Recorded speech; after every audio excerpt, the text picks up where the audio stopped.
The envelope arrived on a Tuesday morning in late September 1882, and Amanda Tucker knew before opening it that her world was about to collapse. She stood in the doorway of the small house her father had built with his own hands 20 years prior, feeling the weight of the cream-colored paper between her fingers. The lawyer's seal pressed into the wax told her everything she needed to know. Her father had been gone 3 months now, taken by a fever that swept through Elko, Nevada, like wildfire through summer grass. What she had not expected was the debt. Thousands of dollars owed to the bank, to suppliers, to creditors whose names she had never heard. Her father, it seemed, had mortgaged everything trying to keep their cattle ranch afloat during the drought years. Amanda pressed her hand against the doorframe, steadying herself. At 23 years old, she had believed herself prepared for anything.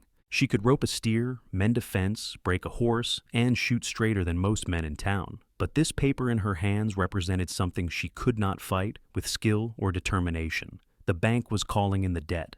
She had 30 days. Inside the house, Amanda sat at the worn kitchen table where she had eaten breakfast every morning of her life. Sunlight streamed through the windows, illuminating dust motes that danced in the air. She looked around at the life her father had built. The rocking chair by the fireplace where he had sat every evening. The bookshelves he had crafted, filled with volumes he had collected over the years. Her mother's dishes, still carefully arranged in the hutch, though Mama had been gone for 8 years. The rifle mounted above the mantel, the photographs on the walls, the quilts, the furniture, the pots and pans, every single thing that made this place a home. She would have to sell it all. The realization hit her like a physical blow, stealing the breath from her lungs. Amanda put her head in her hands and allowed herself exactly 5 minutes to cry. Then she wiped her eyes, straightened her shoulders, and began making a list. Word spread quickly through Elko. By the end of the week, half the town knew that Amanda Tucker was selling everything. Some came out of curiosity, others out of genuine need or interest. Amanda set up tables in the yard, displaying her life piece by piece. She priced everything fairly, even generously, knowing that she needed to sell quickly. Each item that left her hands felt like losing another piece of her father, another piece of herself. Mrs. Henderson from the general store bought the dishes. Young Timothy Morrison purchased the rifle for his son. The Jacobson family took most of the furniture. Amanda kept her face composed, her voice steady, even as strangers walked away with her childhood, with her memories, with everything familiar. On the 3rd day of the sale, a man rode up on a magnificent black stallion. Amanda noticed him immediately, though she tried not to stare. He was tall, broad-shouldered, with dark hair that curled slightly at his collar beneath a dusty black hat. He moved with the easy confidence of someone comfortable in his own skin, dismounting in one fluid motion. When he approached, Amanda saw that his eyes were a striking shade of green, unusual and arresting. "Afternoon, miss," he said, touching the brim of his hat. His voice was deep and warm, with a slight drawl that suggested he had come from somewhere south. "I heard you were selling some things." "That is correct," Amanda replied, forcing professionalism into her tone. "Everything you see here is for sale, the house and land as well, if you are interested." He looked around slowly, taking in the spread of belongings. Then those green eyes returned to her face, and Amanda felt something shift in her chest. There was kindness there, and intelligence, and something else she could not quite name. "My name is Vincent Zimmerman," he said, extending his hand. "I just bought the ranch west of here. Been looking to furnish the place." Amanda shook his hand, feeling the calluses that marked him as a working man. "Amanda Tucker, this was my father's ranch." "Was?" Vincent asked gently. "He passed 3 months ago. I am settling debts."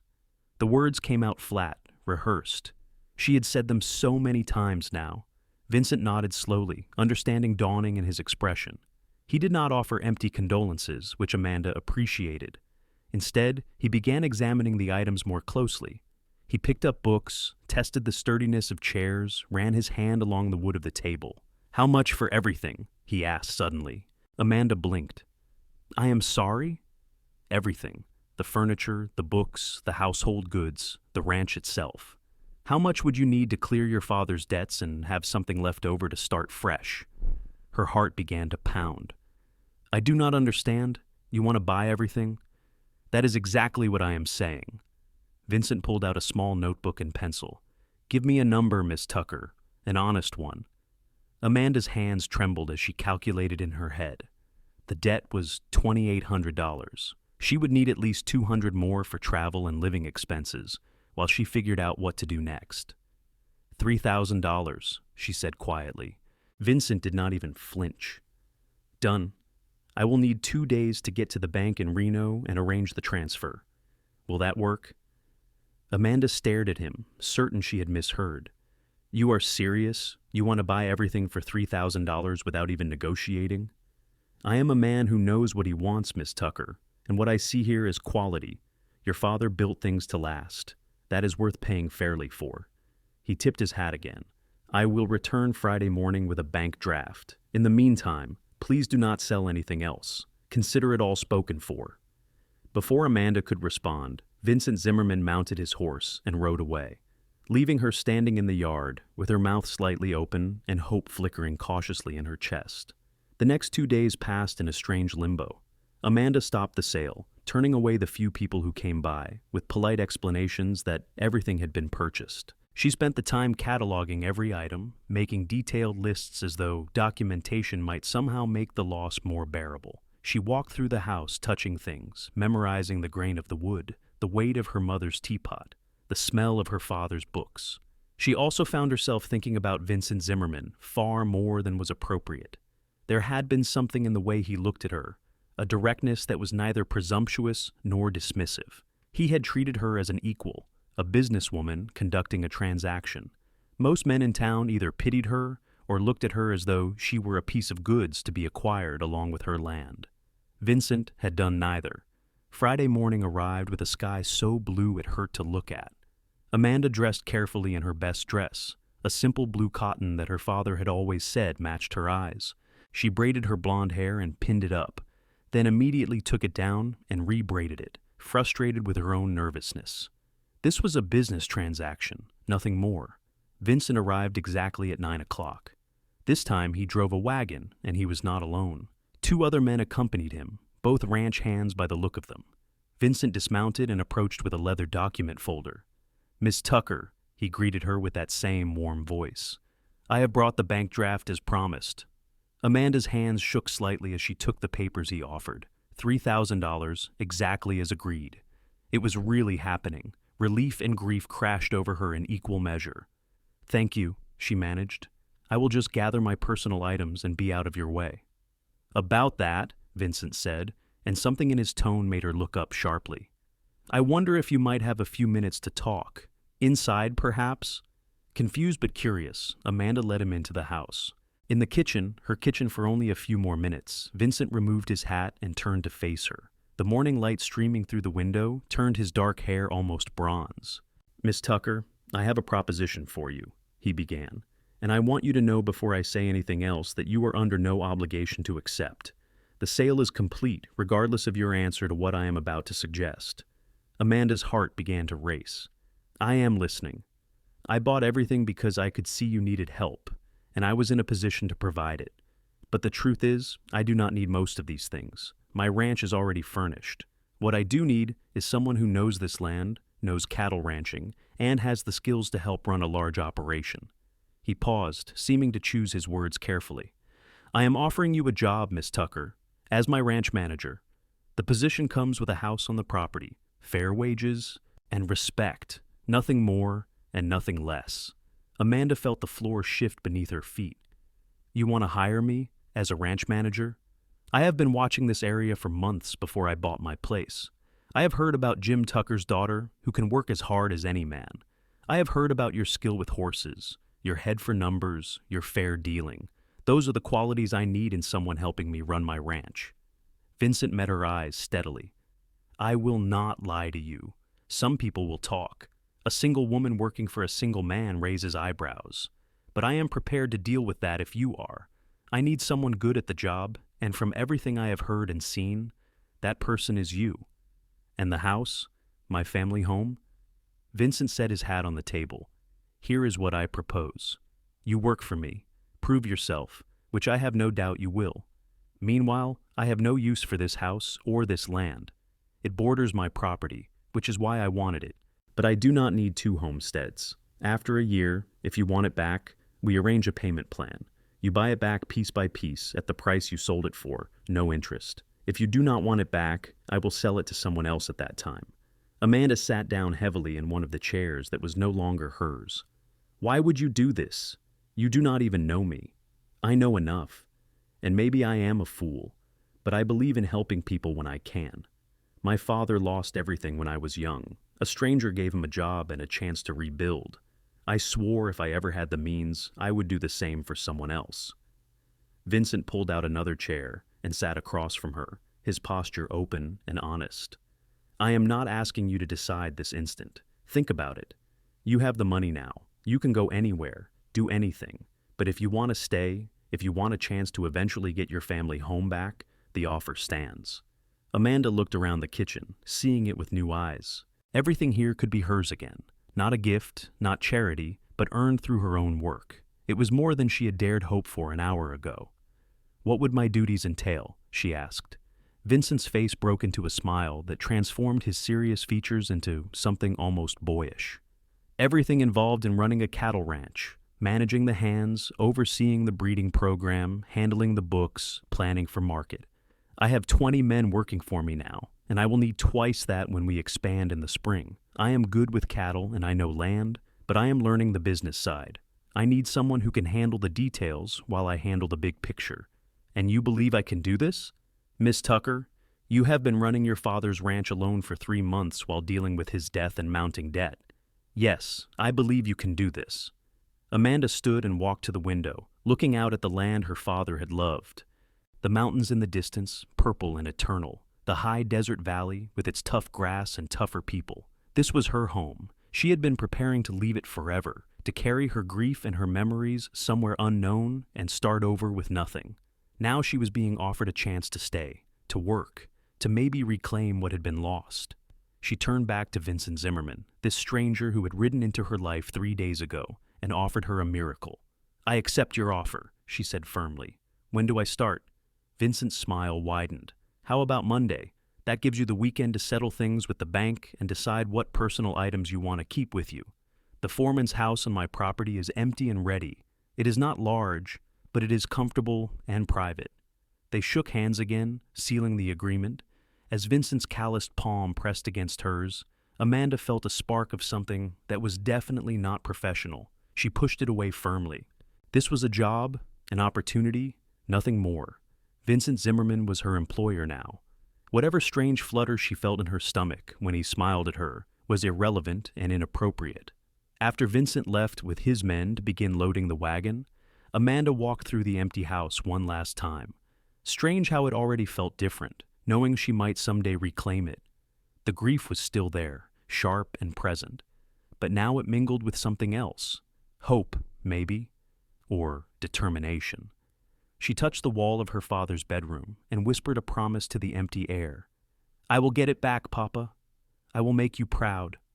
That weekend, Amanda worked through the practical details of her new life. She went to the bank and settled her father's debts, feeling 20 pounds lighter when she walked out with the paperwork marked paid in full. She kept back $300 for herself, putting it in an account she opened under her own name. The rest she would save, every penny until she could start buying back her inheritance. She packed her clothes, her mother's jewelry, a few photographs, and her father's favorite book. Everything else she left, trusting Vincent's word that it would be there, waiting. Monday morning dawned cold and clear. Amanda loaded her belongings into the small wagon she had managed to keep, hitched up her horse, and drove west toward the Zimmerman ranch. She had ridden past it before, but never visited. As she approached, she was impressed despite herself. The main house was a sprawling 2-story structure built from local stone and timber, solid and handsome without being ostentatious. The barn was huge and well-maintained. Corrals stretched in several directions, currently holding several dozen cattle and more horses than she could count quickly. She could see bunkhouses in the distance, a smokehouse, a forge, various outbuildings that spoke of a serious and successful operation. Vincent emerged from the barn as she drove up, wiping his hands on his jeans. He wore no hat, and his hair was disheveled, making him look younger than she had initially thought, perhaps only a few years older than herself. "Miss Tucker?" he called, striding over to help her down from the wagon. "Welcome. Let me show you to your house first. Then I will introduce you around." He led her to a neat cabin about 100 yards from the main house. It was small but charming, with a covered porch and bright curtains in the windows. Inside, Amanda found a sitting room, a bedroom, and a compact kitchen. Simple furniture filled the spaces, and everything was clean and well kept. The previous foreman left a few months back to start his own place further north, Vincent explained. "I have been managing alone since then, which is why I am so glad to have you. Take your time settling in. Come up to the main house when you are ready, and we will go over everything." An hour later, Amanda walked up to the main house with a notebook and a clear head. Vincent met her at the door and led her to an office off the main room. The space was chaotic, with papers stacked everywhere and a large desk covered in ledgers and maps. "I know it is a mess," Vincent admitted, looking almost embarrassed. "Numbers are not my strength." "They are mine," Amanda said, already moving toward the desk. "May I?" She spent the next several hours going through everything. Vincent's records were not bad exactly, just disorganized. She could see he had a good sense of his cattle, his land, and his expenses. What he lacked was a system. As she worked, Vincent sat nearby, answering her questions and watching her with an expression she could not quite read. "You really do know what you were doing," he said finally. "My father taught me," Amanda replied without looking up. "He always said that ranching was as much about the numbers as it was about the cattle. You can have the best herd in Nevada, but if you cannot manage the finances, you will still lose everything." The words hung in the air, heavy with recent memory. Vincent cleared his throat gently. "I am sorry you lost him. From everything I have heard, Jim Tucker was a good man." "He was." Amanda set down her pencil and met Vincent's eyes. "The debts were not his fault.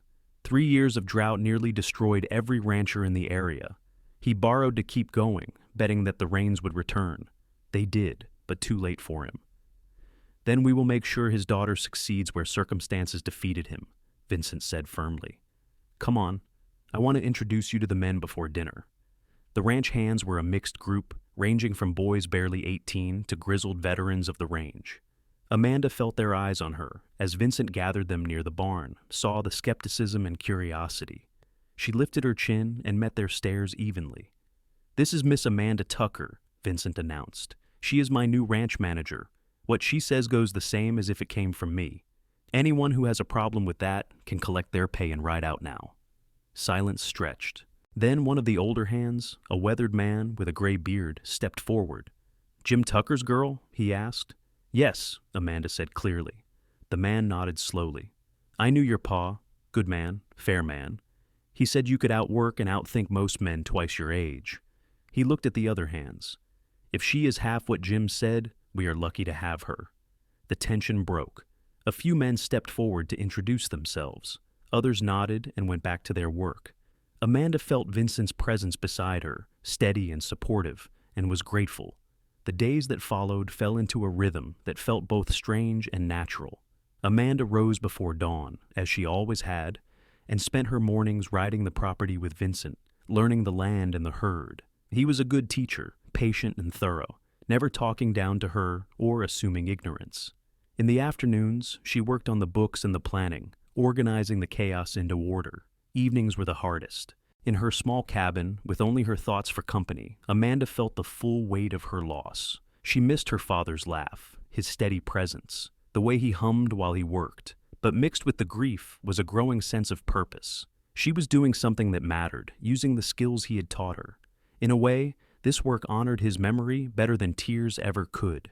She also found herself thinking about Vincent more than was wise. He was unlike any man she had known. He listened when she spoke, really listened, and implemented her suggestions without ego or hesitation. He was quick to praise good work and handled problems with level-headed calm. He was also, she could not help but notice, handsome in a way that made her breath catch sometimes when he smiled at her. Amanda firmly reminded herself that he was her employer. She had a job to do and a goal to achieve. Romance, even if Vincent were interested, which she had no reason to believe he was, would complicate everything.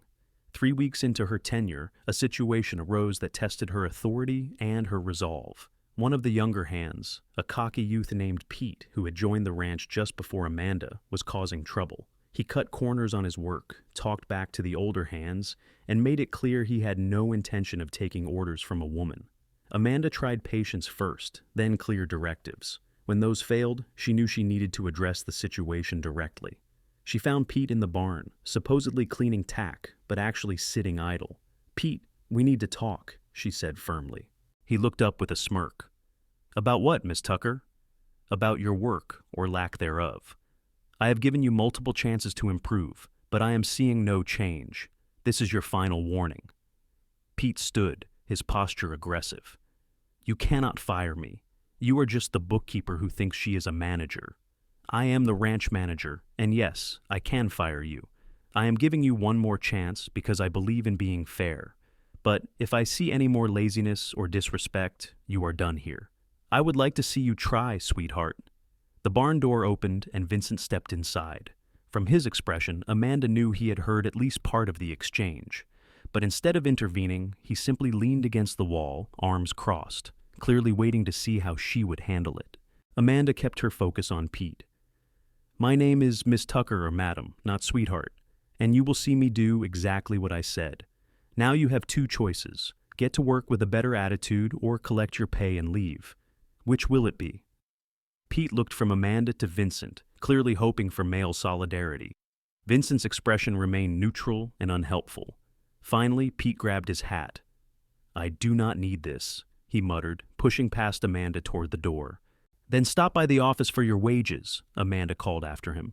"You worked 2 weeks. You will be paid fairly for the time." After Pete left, Vincent approached her with something like admiration in his eyes. "You handled that well." "Did I? I just lost us a hand." "You lost us a hand who was not worth keeping. The other men will respect you more for not backing down. Trust me, this was the right call." He paused. "Though I was ready to step in if you needed me."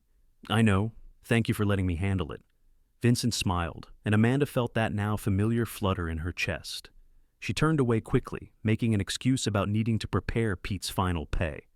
Autumn deepened into early winter. The work was hard but satisfying, and Amanda felt herself growing stronger, more confident. The ranch hands accepted her leadership, and even those who had been skeptical at first came to respect her knowledge and fair dealing. She and Vincent fell into an easy partnership, their skills complementing each other perfectly. They also began spending more time together outside of work. It started innocently enough. Vincent invited her to dinner at the main house one evening, saying that his cook had made too much food. Then it happened again, a few days later. Soon they were sharing meals several times a week, talking long into the evening about everything and nothing. Ranch business, books they had read, stories from their pasts, dreams for the future. Amanda learned that Vincent had grown up in Texas, that he had lost his mother young and his father just 2 years ago, that he had worked hard and saved carefully to buy this ranch, fulfilling a promise he had made to his father, that he loved the land and the work, but sometimes felt lonely in the vastness of it all. Vincent learned that Amanda had taught herself advanced mathematics from her father's books, that she had a gift for understanding animals, that she had once wanted to see the ocean but had never traveled more than 100 miles from Elko, that she still cried sometimes late at night for her father, that she was afraid of failing him, that this chance he had given her meant more than she could articulate. One evening in early December, they sat by the fireplace in the main house after dinner. Snow had begun to fall, the first of the season, and Amanda watched it through the window with quiet wonder. "I love this time of year," she said softly. "Everything goes quiet under the snow. Peaceful." "It is beautiful," Vincent agreed. But when Amanda glanced at him, he was not looking at the snow. He was looking at her. Their eyes met and held. The air between them seemed to thicken, charged with something Amanda was afraid to name. Vincent reached out slowly, as though giving her time to pull away, and brushed a strand of hair from her face. His fingers lingered against her cheek. "Amanda," he said, his voice rough, "I need to tell you something." Her heart hammered so hard she was certain he could hear it. "What?" "I did not hire you just because you are good at your job, though you are, better than I even hoped." He took a breath. "From the moment I saw you in your yard, trying so hard to be strong while your world fell apart, I felt something I have never felt before. I told myself it was just admiration, respect.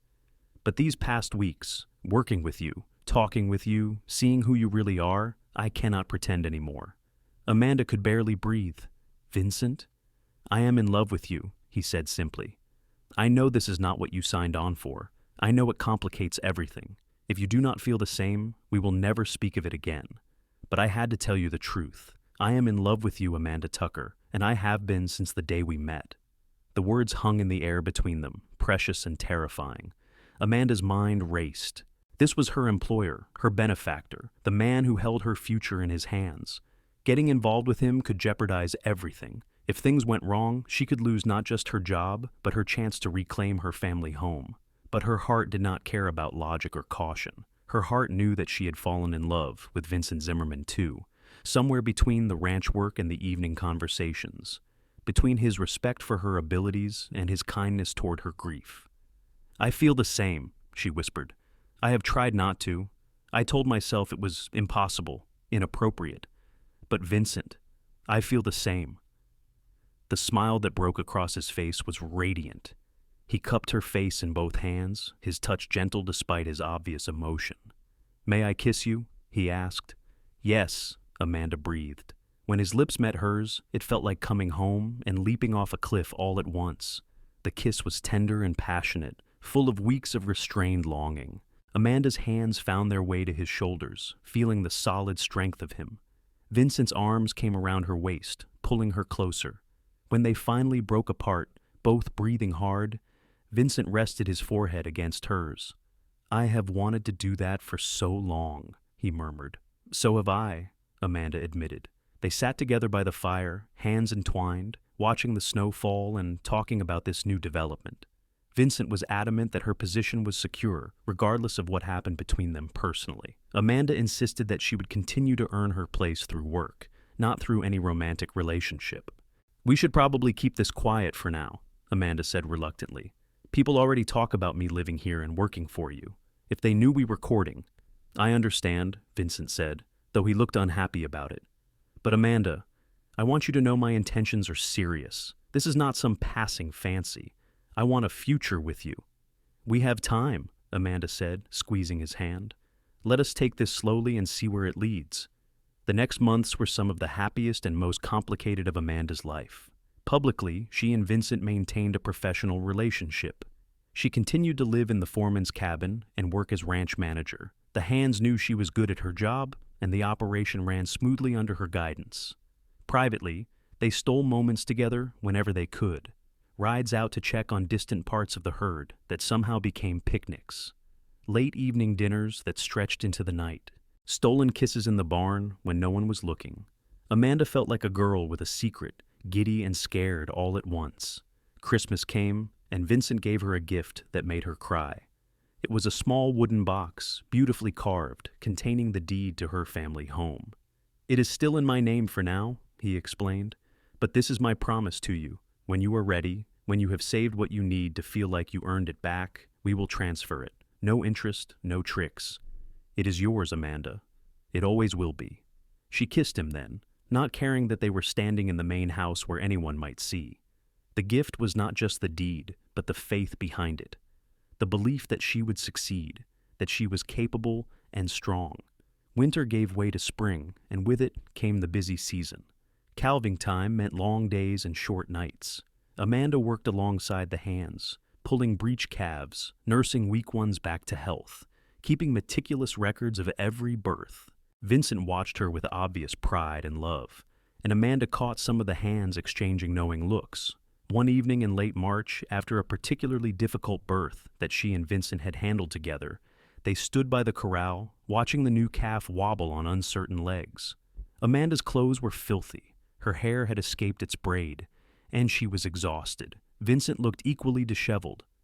"We make a good team," he said quietly. "We do," Amanda agreed. "I want to make it permanent." Amanda turned to look at him, her heart suddenly racing. "What?" Vincent took her hand, right there where any of the hands might see. "Amanda Tucker, I am going to ask you something, and I want you to think carefully before you answer. Do not worry about your job or the house or what people will think. Just think about what you want." "Vincent?" He dropped to one knee in the dirt, still holding her hand, and Amanda felt tears spring to her eyes. "I love you more than I thought it was possible to love anyone. You are my partner in every way that matters. You make me laugh. You make me think. You make me want to be better. I cannot imagine my life without you in it. Amanda, will you marry me? She did not need to think carefully. She did not need to worry about complications or logistics. She knew her answer with absolute certainty. Yes, she said, tears streaming down her face. Yes, Vincent, I will marry you. He stood and swept her into his arms, spinning her around as she laughed through her tears. When he set her down and kissed her, she heard whooping from the direction of the bunkhouse. Apparently, they had an audience. Vincent broke the kiss and called out, "She said yes!" More cheers erupted. The hands started emerging from various buildings, grinning and congratulating them. The older hand, who had first vouched for Amanda back in the fall, clasped Vincent's shoulder. "About time, boss. We have all been wondering when you would get around to it." "You knew?" Amanda asked, mortified. "Miss Tucker, everyone knew," the man said kindly. "And we all approved. You were good together." Planning the wedding gave Amanda a project outside of ranch work, which she appreciated as the weather warmed and the work fell into its regular rhythm. She wanted something simple but meaningful. Vincent agreed, adding only that he wanted everyone on the ranch invited, since they were family as much as employees. They set the date for June, giving them 3 months to prepare. Amanda spent her savings on fabric and made her own dress, a simple cream-colored gown with lace at the collar and cuffs. Vincent bought a new suit and looked so uncomfortable in it during the fitting that Amanda could not stop giggling. "I feel like a trussed turkey," he complained. "You look handsome," she assured him. One afternoon in May, Vincent asked Amanda to take a ride with him.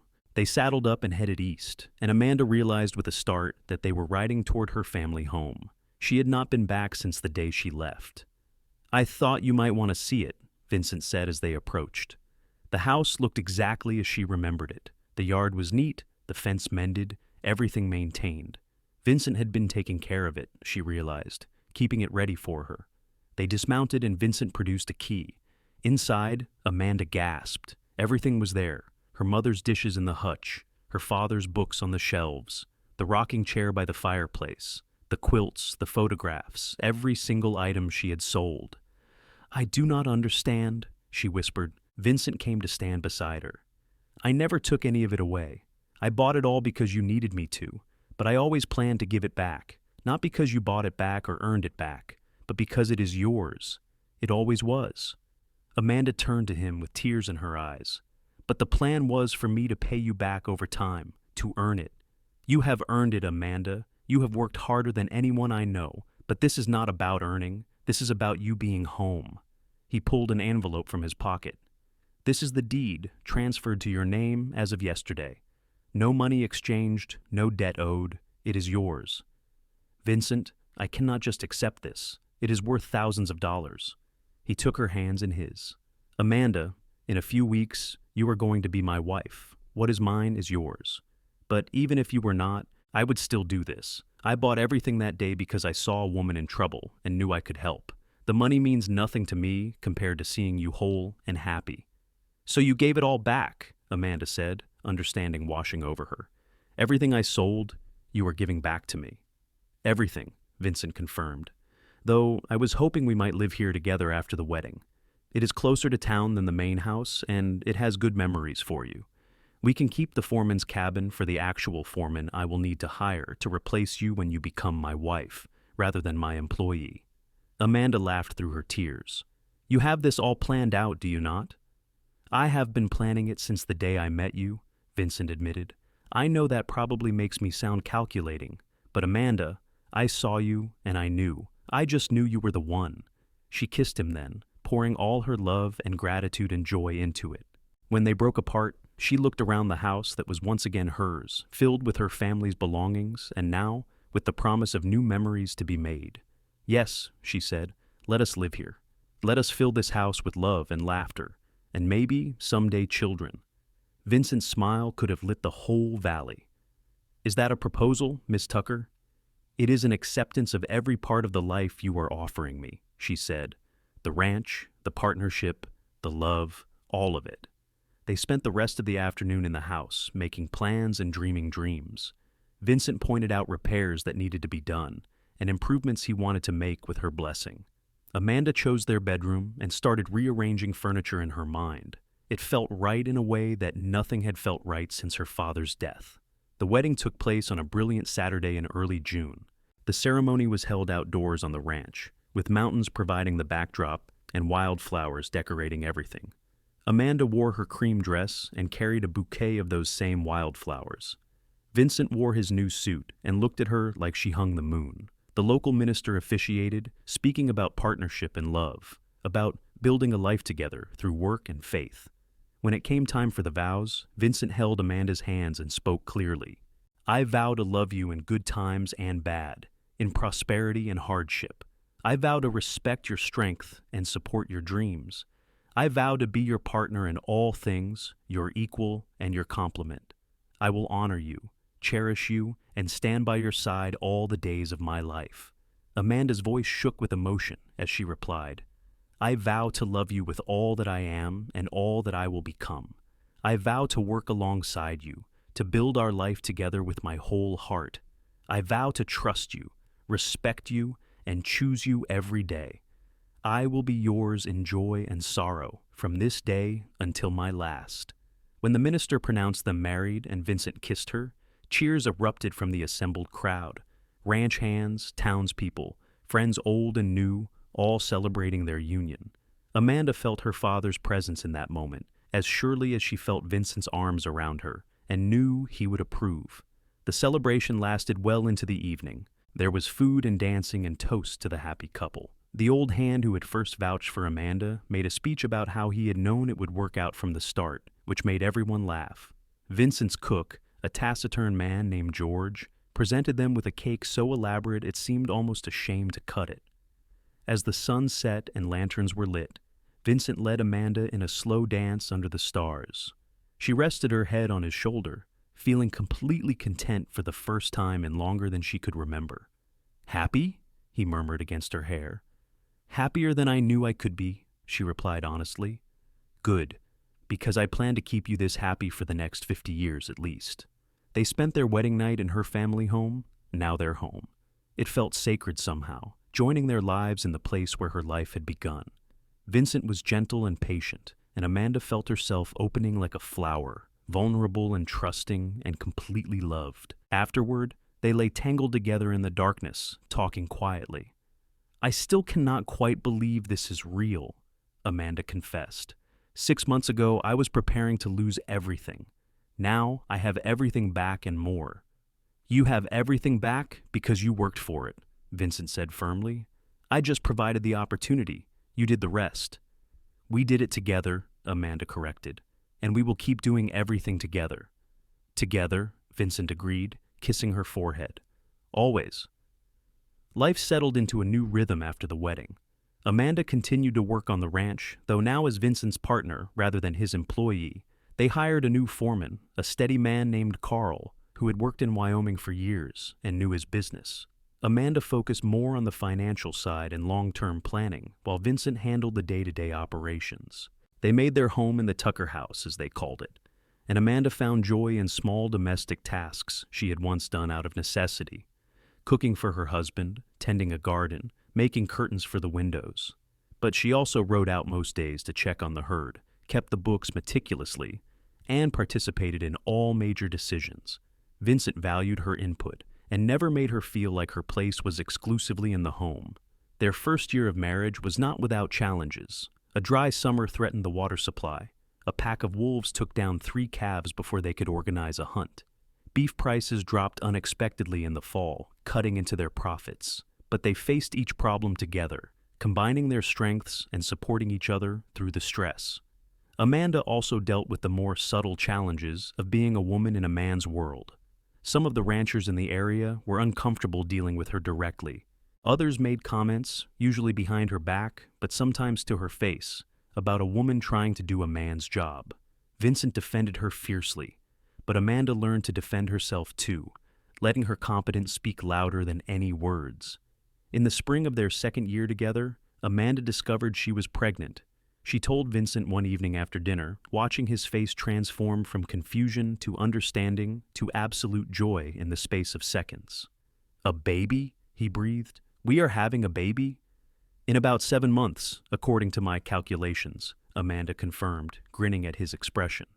Vincent whooped and picked her up carefully, spinning her in a gentle circle before setting her down and dropping to his knees to press his face against her still flat belly. "Hello in there," he said softly. "This is your father. I cannot wait to meet you." Amanda ran her fingers through his hair, her heart so full it ached. This child would grow up surrounded by love, on land that had been in her family for a generation, and would now continue through another. Her father's legacy would live on, not just in the ranch, but in his grandchild. The pregnancy progressed smoothly. Amanda continued working, though she let Vincent and Carl take over the more physically demanding tasks as she grew larger. The ranch hands treated her with a mixture of protectiveness and respect, several of them having wives who shared stories and advice. In late October, on a night when the first frost silvered the grass, Amanda went into labor. Vincent rode for the doctor, while the cook's wife, a practical woman named Sarah, who had delivered many babies, stayed with Amanda. The labor was long and difficult, and there were moments when Amanda wondered if she had the strength to continue, but she thought of her mother, who had birthed her in this very house, and found reserves she did not know she possessed. As dawn broke over the mountains, Amanda's son entered the world with a lusty cry. The doctor placed him in her arms, and she looked down at the tiny red face with wonder. He had Vincent's dark hair and her nose, and his eyes, though they would likely change, were currently a deep blue. Vincent burst into the room moments later, having apparently heard the baby's cry from wherever he had been anxiously waiting. He stopped in the doorway, staring at his wife and child with an expression of such love and awe that Amanda felt tears spring to her eyes. "Come meet your son," she said softly. Vincent approached as though walking on sacred ground. He sat carefully on the edge of the bed and reached out a tentative finger to touch the baby's impossibly small hand. The infant grasped it reflexively, and Vincent's breath caught. "He is perfect," Vincent whispered. "Amanda, he is perfect." "What should we name him?" Amanda asked. They had discussed names but not settled on anything definite. Now, looking at their son in the morning light, Vincent spoke with certainty. "James, after your father, if that is all right with you." Amanda's tears spilled over. "It is more than all right. James Vincent Zimmerman, welcome to the world, little one." Parenthood transformed them in ways both expected and surprising. Vincent proved to be a natural father, patient and gentle with the baby, despite his large hands and usual roughness. He could quiet James's cries with a low song and spent hours just watching the baby sleep. Amanda discovered reserves of fierce protectiveness she had not known she possessed and managed to balance motherhood with her continued work on the ranch, thanks to Sarah, who helped with childcare. James grew from an infant into a sturdy toddler with his father's green eyes and his mother's determination.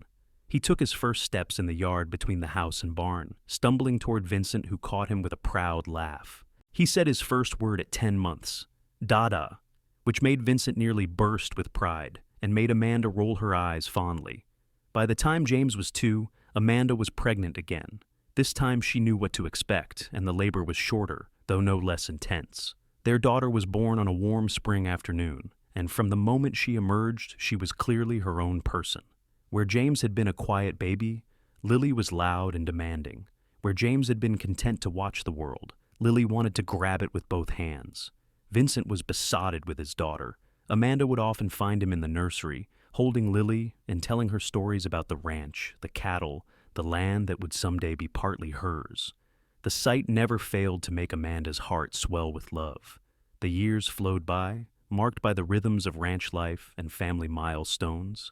James learned to ride almost as soon as he could walk, showing the same natural affinity for horses that Amanda possessed. Lily proved to have her father's head for strategy and loved helping with the planning and organization. They grew strong and capable, learning early that work was not a burden, but a source of pride. Vincent and Amanda's partnership deepened with each passing year. They had disagreements, of course, moments of frustration or exhaustion or worry. But they had learned to talk through problems, to lean on each other, to remember that they were on the same team. The love that had begun with a desperate sale and an unexpected offer had grown into something unshakable. On their 10th wedding anniversary, Vincent surprised Amanda with a gift. It was a painting, done by an artist from Reno, showing their house at sunset with the mountains behind it. In the yard stood 2 figures, clearly Vincent and Amanda, and 2 smaller figures that were obviously their children. So, we never forget where we started and how far we have come, Vincent said. Amanda hugged him tightly. I could never forget. You gave me back my life, Vincent, my home, my family's legacy, everything. You gave me a reason to want those things in the first place, Vincent countered. Before I met you, this was just a ranch, just a business. You made it a home, you made it matter. They stood together on their porch, watching the sun set over the land they had built together, and Amanda reflected on the strange path that had brought them here. Grief and debt had forced her to sell everything she owned. A cowboy with kind eyes and a generous heart had bought it all. And then, in the ultimate act of love, he had given every piece back to her, along with his heart and his name and his future. She had started with nothing and ended with everything, not because it had been given to her, but because she had worked for it, fought for it, and found a partner who believed she deserved it. The ranch prospered under their joint stewardship. Word spread about the Tucker-Zimmerman operation, known for quality cattle and fair dealing. Other ranchers sought Vincent's advice on breeding programs and Amanda's advice on financial management. They became pillars of the community, respected and trusted. James grew into a young man of 20, as comfortable on a horse as his mother and as good with people as his father. He took over more of the daily operations, though he always consulted his parents on major decisions. He was courting a girl from town, the schoolteacher's daughter, and Vincent and Amanda suspected an engagement was not far off. Lily, at 18, surprised everyone by announcing she wanted to go to San Francisco to study bookkeeping and business at a women's college. Amanda was simultaneously proud and terrified, but Vincent supported his daughter's ambition wholeheartedly. She gets that from you, he told Amanda. That determination to prove herself, to be more than what people expect. She gets her courage from you, Amanda replied. You have always taught her she can do anything. On a cool evening in early autumn, 40 years after that first Tuesday when an envelope had changed Amanda's life, she and Vincent sat on their porch watching the sunset. Their hair was gray now, their faces lined, but their hands still fit together perfectly, and their love still burned steady and true. Do you ever regret it? Amanda asked suddenly. Buying everything that day? You took an enormous risk on a stranger. Vincent turned to look at her, his green eyes still as clear and bright as they had been decades ago. Not for one single second. Best investment I ever made. I was not an investment. I was a charity case. You were never a charity case. You were a woman who needed a hand up, not a handout, and you proved that every day since. He squeezed her hand. But even if you had not, even if you had taken the money and disappeared, I would not regret it. Sometimes you help people because it is the right thing to do, not because you expect something in return. But you got so much in return, Amanda said softly. A partner, a family, a life. I got you, Vincent said simply. Everything else is just extra. They sat in comfortable silence as the sun dipped below the mountains, painting the sky in shades of orange and pink and purple. From inside the house, they could hear the sounds of dinner being prepared. James and his wife Kate lived in the old foreman's cabin now, with their 3 children. They would all eat together shortly. 3 generations gathered around the table in the house Jim Tucker had built with his own hands.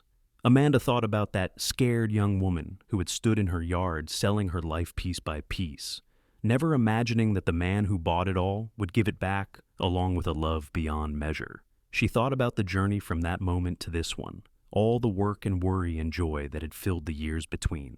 I love you, she said to Vincent. I do not say it enough, but I love you more than I can express. I know, Vincent said, bringing her hand to his lips, and I love you, always have from that first moment, always will, until my last breath.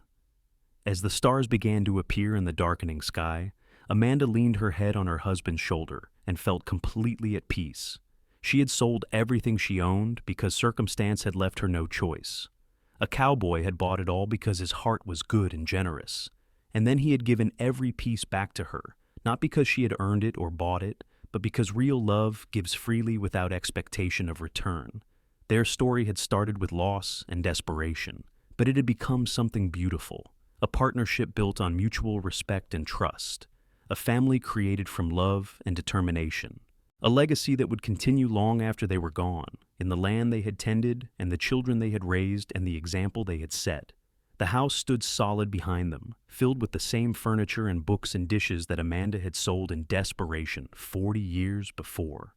But now those things were infused with decades of new memories. James's first steps had happened in that sitting room. Lily had learned to read at that kitchen table. Grandchildren had played with toys in front of that fireplace. What had been symbols of loss had become anchors of love. Vincent stood and offered Amanda his hand. "Come on, my love. Dinner will be ready soon, and I want a few minutes alone with my wife before we are surrounded by grandchildren demanding stories." Amanda took his hand and let him pull her up. At 63 years old, she was still strong and capable, still actively involved in running the ranch. But she appreciated the moments of quiet with Vincent, the man who had seen her at her lowest and loved her anyway, who had given her back not just her possessions but her sense of purpose and belonging. Inside, the house glowed with warmth and light. Family photographs lined the walls, documenting 4 decades of life and love. Amanda paused in front of one that showed her and Vincent on their wedding day, young and radiant with hope. Next to it hung a recent photograph of them surrounded by their children and grandchildren, older but no less full of love. "We have had a good life," she said. "We have," Vincent agreed. "And we are not done yet. I figure we have at least another 30 or 40 years of causing trouble together." Amanda laughed, the sound bright and genuine. "That would make us over 100 years old." "So, I have always been ambitious." Vincent pulled her close, and even after 4 decades, Amanda still felt that spark when he touched her. "Besides, I need to stick around long enough to see what our grandchildren do with this place, and their children after that." A knock at the door announced James's arrival with his family. Soon the house filled with noise and laughter and the chaos of a family gathering. Amanda moved through the rooms she knew so well, helping set the table, serving food, settling disputes between grandchildren, and soaking in every moment. After dinner, as had become tradition, Vincent told the story of how he and Amanda met. The grandchildren had heard it many times, but they always demanded to hear it again. Vincent never changed the tale, always telling it straight and true. "Your grandmother was the bravest woman I had ever seen," he said. Children gathered at his feet. "She was losing everything, but she held her head high and did what needed to be done. I knew right then I wanted to help her, and I knew something else too, though I did not admit it for a while. I knew I wanted to spend the rest of my life with her." "And then you bought everything?" little Emma asked. She was 5, James's youngest, and Amanda's particular favorite, though she tried not to show it. "I bought everything," Vincent confirmed. "Every dish, every book, every piece of furniture. And I promised your grandmother she could have it all back if she worked with me." "But then you gave it back anyway," Emma said, knowing the story by heart. "Because you loved her." "Because I loved her," Vincent agreed. "And because these things belonged in her family. They still do. Someday they will belong to your parents, and then to you and your brothers and sisters and cousins. That is what family means. We take care of each other and the things that matter." Amanda watched from the doorway, her heart full to bursting. This was her legacy. Not just the ranch or the house or the possessions, but this family, this love that multiplied and expanded with each generation. Her father would have been so proud. As the evening wound down and James gathered his family to return to their cabin, Amanda and Vincent were left alone again. They moved through the familiar ritual of cleaning up, banking the fire, locking the doors.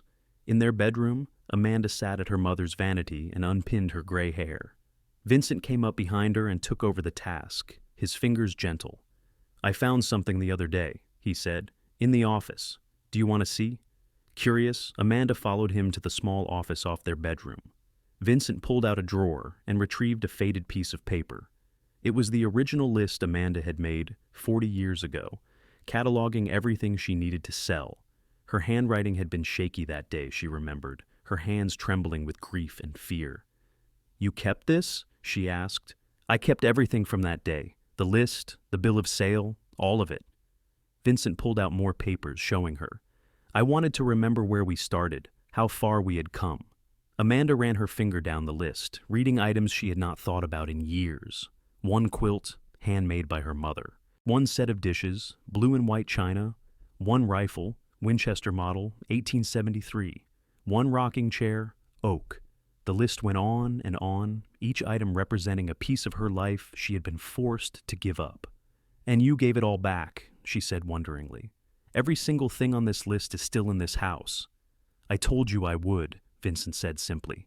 "I always keep my promises to you." Amanda turned to face him, this man who had been her salvation and her partner, her love and her best friend. "You gave me more than things, Vincent. You gave me hope when I had none, purpose when I was lost, love when I thought I would never feel it. You gave me back my life." "We gave each other life," Vincent corrected. "I was just existing before I met you, Amanda, going through the motions. You showed me what it means to really live, to love, to build something that matters." They held each other in the quiet office, surrounded by decades of paperwork documenting their life together. Purchase agreements for new cattle, birth records for their children, tax forms and ledgers and correspondence with buyers. The mundane paperwork of building a life, made precious by the love behind it. In bed that night, Amanda lay in Vincent's arms listening to his steady heartbeat. Outside, the wind whispered through the valley, carrying the scent of sage and earth. The same wind that had blown when her father built this house, the same wind that had witnessed her darkest day and her brightest ones. "Vincent," she said softly, thank you for everything, for seeing me when I needed to be seen, for believing in me, for loving me." Vincent tightened his arms around her. "Thank you for saying yes that day in the yard, for taking a chance on a stranger, for building this life with me. I am the luckiest man alive, Amanda Zimmerman." "Tucker Zimmerman," Amanda corrected with a smile.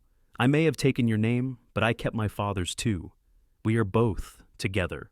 "Together," Vincent echoed. "Always together." Amanda drifted off to sleep, secure and loved, dreaming of a young woman in a yard full of memories and a cowboy on a black horse who had ridden in like something from a storybook. She dreamed of years of work and love, of children growing and grandchildren laughing, of a legacy built not on possessions, but on partnership. When she woke the next morning, Vincent was already up, probably out checking on the herd before breakfast. Amanda rose and dressed, moving through the house that was so familiar it was like an extension of her own body. She put coffee on the stove and started breakfast, humming one of the songs Vincent liked to sing. Through the window, she saw him riding back toward the house, sitting tall in the saddle despite his years. He caught sight of her watching and waved, and Amanda waved back, her heart lifting as it always did when she saw him. This was her life, this house, this land, this man, this family. She had nearly lost it all once, but from that loss had come everything that mattered. Vincent had bought everything she owned and then given every piece back, but what he had really given her was a future, a chance to rebuild, to thrive, to love and be loved beyond measure. As Vincent came through the door, stamping dust from his boots and hanging his hat on the hook by the door, Amanda went to him. He pulled her close and kissed her forehead, a gesture as familiar as breathing after 40 years. "Good morning, my love," he said. "Good morning," Amanda replied. "Coffee is ready." They sat at the kitchen table together, the same table where she had once calculated her debts in despair, now covered with breakfast and bathed in morning sunlight. They talked about the day ahead, the work to be done, the grandchildren coming to visit that afternoon. Ordinary conversation about an ordinary day in an extraordinary life. This was what mattered, Amanda thought. Not the grand gestures, though Vincent's initial generosity had been spectacular, but these daily moments of companionship and love. The way Vincent still reached for her hand when they sat together. The way he listened when she spoke. The way they had learned to move around each other seamlessly after decades of partnership. The day passed in its usual rhythm of work and family. Amanda spent the morning going over accounts with James, pleased with how well the ranch continued to perform. In the afternoon, she played with her grandchildren in the yard, the same yard where she had once stood selling her life away. The children's laughter was the sweetest sound she knew. Evening found the whole family gathered again, this time for a special occasion. James and Kate announced that they were expecting another child, due in the spring. The news was met with cheers and congratulations. Vincent kissed Kate's cheek and shook James's hand, his pride evident.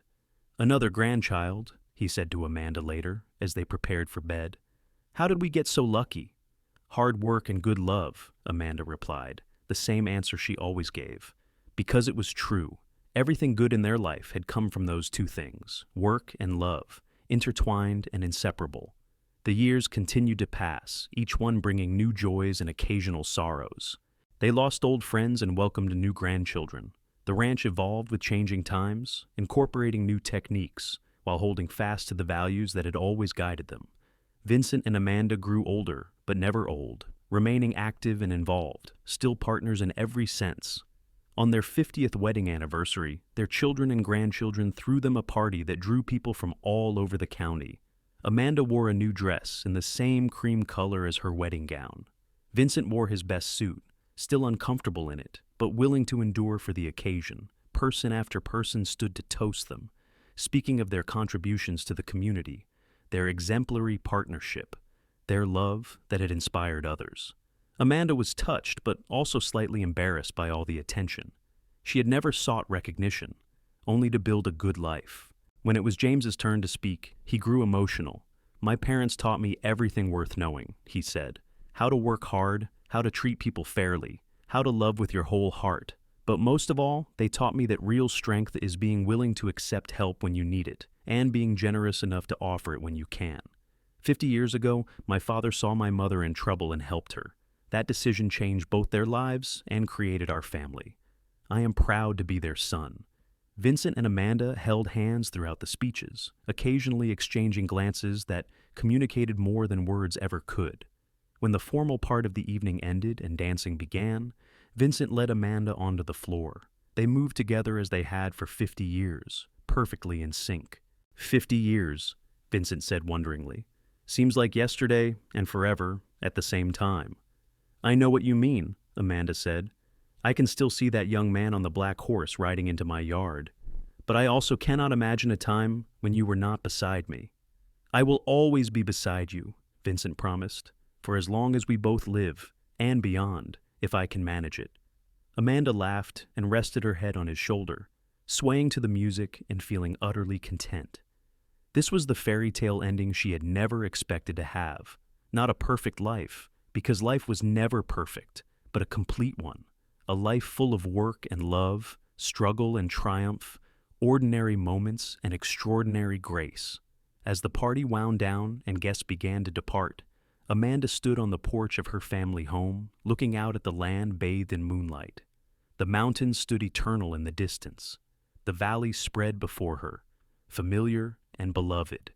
This place had witnessed her greatest sorrow and her greatest joy, and it would continue long after she was gone, cared for by the family she and Vincent had built together. Vincent came to stand beside her, slipping his arm around her waist. "What are you thinking about?" "Everything," Amanda said honestly. "That day I sold everything. The day you bought it all, the day you gave it back, every day since then. All of it. Any regrets? Not a single one. You?" "Only that I did not meet you sooner," Vincent said. "Though I suppose we met exactly when we were meant to." "I believe that," Amanda agreed. "Everything happened as it should. The hard parts made me strong enough to appreciate the good parts." They stood together in comfortable silence, two people who had faced the world together for 5 decades and would continue to do so for whatever time remained. The house stood solid behind them, full of their history and the history of the family who had built it. The land stretched around them, productive and prosperous under their care. Amanda thought of her father and mother, hoped they could see what their daughter had built, how their legacy continued. She thought of all the people whose lives had touched hers, the ranch hands and neighbors and friends who had helped along the way. She thought of her children and grandchildren, the future taking shape in their capable hands. But mostly she thought of the man beside her, the cowboy who had ridden into her life at exactly the right moment and stayed forever, who had seen past her desperation to her strength, who had given her back everything she owned and so much more, who had loved her completely and without reservation for 50 years. "I love you, Vincent Zimmerman," she said firmly. "More today than yesterday, and less than I will tomorrow." "I love you too, Amanda Tucker Zimmerman," he replied, "forever and always." They turned and went back inside together, closing the door on the night and the memories, ready for whatever tomorrow would bring, because together they could face anything. They had proven that time and again, through droughts and storms, hardship and loss, joy and triumph. The house settled around them, full of the possessions that had been sold and returned, infused now with 50 years of love and life. The rocking chair by the fireplace held memories of Vincent reading to their children. The kitchen table had hosted thousands of meals and conversations. The bed upstairs had witnessed the intimacy of half a century of marriage. These were not just things anymore. They were the physical embodiment of a life well lived, a love freely given, a promise faithfully kept. A cowboy had bought it all and given every piece back. But what he had really given was a future, and Amanda had taken that future and built it into something magnificent, not alone, but with Vincent beside her every step of the way. As they lay down to sleep that night, Amanda felt profound gratitude for the strange path that had brought them together. From desperation to hope, from loss to abundance, from loneliness to deep and abiding love. It had not been an easy journey, but it had been worth every moment. "Good night, my love," Vincent whispered in the darkness. "Good night," Amanda whispered back. And in the house that had witnessed so much history, on the land that had been Tucker ground and was now Tucker Zimmerman ground, surrounded by the things that had been sold and returned, two people who had chosen each other and kept choosing each other for 50 years drifted off to sleep, still holding hands, still together, still in love. The story that had begun with an envelope on a Tuesday morning, with debt and despair and desperate measures, had become a love story for the ages, a tale of generosity and gratitude, of work and reward, of a man who saw someone in need and helped not for gain, but because it was right. A story of a woman who took that help and turned it into something incredible, who proved that strength and grace can coexist, who built a legacy not on pride, but on partnership. And in the end, that was the real gift Vincent had given Amanda all those years ago. Not the money or the possessions or even the job, but the belief that she was capable, valuable, worthy of love and respect. He had seen her at her lowest and loved her anyway, had given her space to be strong and support when she needed it, had treated her as an equal in an era when that was far from common. Amanda had taken that gift and honored it by being exactly who Vincent believed she could be. Strong and smart, loving and fair, a partner in every sense. Together they had built something that would outlast them both, a family and a ranch and a love story that would be told for generations. And it had all started with a woman who sold everything she owned, and a cowboy who bought it all and then gave every piece back to her with his heart attached. The rest, as they say, was history. Beautiful, hard-won, deeply satisfying history. A love story for the ages, born in the Wild West and lasting forever.